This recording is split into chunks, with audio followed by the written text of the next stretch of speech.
Adulting is hard. Having good people around to do it with makes it more manageable. Plus, I need people to do hood rat stuff with. Unfinished fam! Welcome back! To my first timers, my name is Chelsea and you're tuned into Black and Unfinished. Being in a PhD program consumes every part of your life, all the way down to the social parts.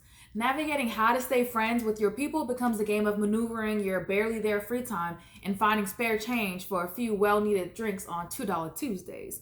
On today's video, I'm going to give you some insight on how I've maintained my friendships throughout the duration of my PhD program and how I had to let some go.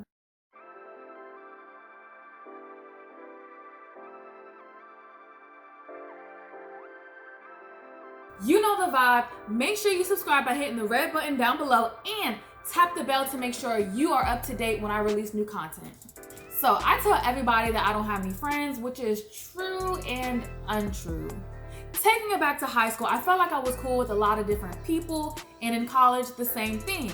But towards the end of undergrad, people started to grow into their own, which is what college is for. You can educate yourself. College is for networking and finding out who you are. But anyways, that's a different opinion for a different video. So the feeling of not having any friends stems from my experience of being cool with a lot of people, and then over the years, my circle just growing smaller. Again, I am perfectly happy with that, and that's just part of the adulting transformation.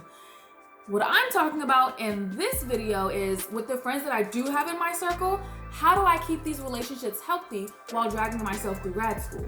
Let's take it back to fall 2017. I'm fresh on the scene in my PhD program, and I'm excited, hopeful, and ready to work hard. Then the semester starts and I'm drowning in self-doubt, prerequisite courses, and managing the mental and emotional burden of being the only Black woman in my department. Notice that I did not say the only Black woman PhD student. I was the absolute only Black woman existing in any capacity in my department. I'll give you more tea on that in another video. I don't think that this video can handle that smoke, but I digress. Once the stress of being the only one started to sink in, along with the normal stress associated with beginning grad school, I had realized that I hadn't seen any of my close friends in quite some time. This was a problem. I began to feel lonely on my journey, not to mention my socially crippling anxiety told me loud and clear that no one wanted to hear me crying about my PhD program problems because they aren't real adult problems. But I knew I needed my friends. I was thankful that I had a good friend who was also pursuing a grad degree who would reach out to me regularly. This friendship kept me going. After I grasped the impact that communication with my friends made, I knew I had to try hard to reach out to some of my other friends. This was not easy considering the lack of time that I had, but I made a plan.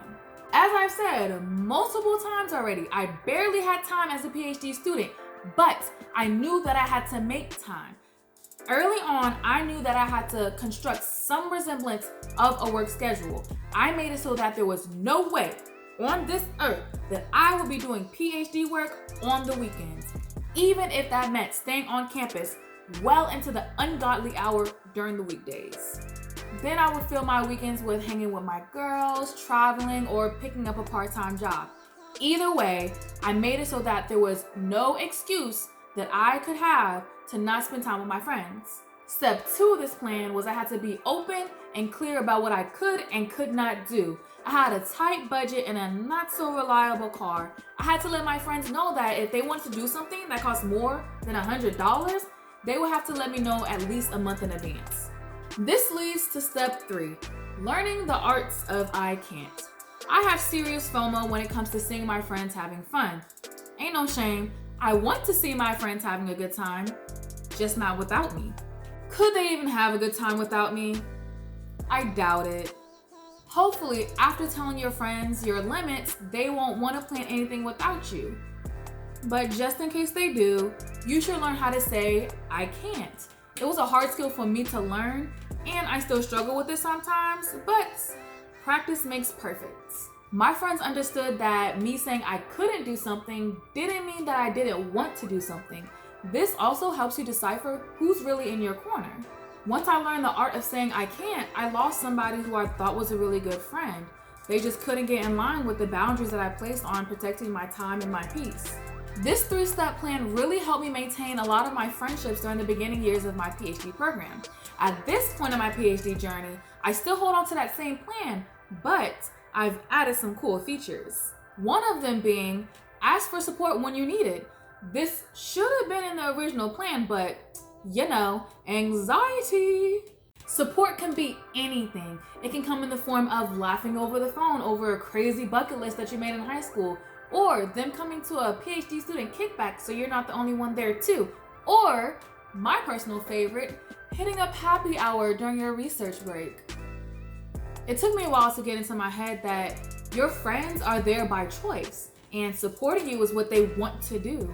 Cool feature number 2, let them know your successes and your failures. As a Black woman, the world isn't rooting for me, and they definitely wouldn't mind seeing me fail. Having people to share and celebrate your wins with makes that win feel all the more better. But being able to feel those losses with them gives that loss more meaning. Dropping some good knowledge right here. Y'all can quote me if y'all want. It's a common misconception that you have to hide your failures from everybody. Long ago, I began embracing the fact that my failures help other people get to their successes, but I didn't like to share them when they were still fresh. I had to learn that vulnerability is a sign of strength and trust that you build with somebody. Wow, I am full of golden nuggets today. Friendships, like all relationships, need continuous maintenance. You can't expect to remain close with somebody if you never talk to them. If you're busy, sending a simple text to check in on somebody goes a long way. Don't get me wrong, I'm terrible at communication, but I've been more intentional about it throughout my PhD program. And selfishly, this is because I needed my friends to keep me sane and up to date on what was happening in the real world. This gave me a reminder that the PhD program was not my entire life and that it shouldn't be. I hope that you found this video helpful or at least a bit intriguing. If so, hit the thumbs up to let me know how you feel. Make sure you subscribe to get weekly content and follow me on the Instagram to see this face daily. Thank you so much for watching and I'll see you in the next video.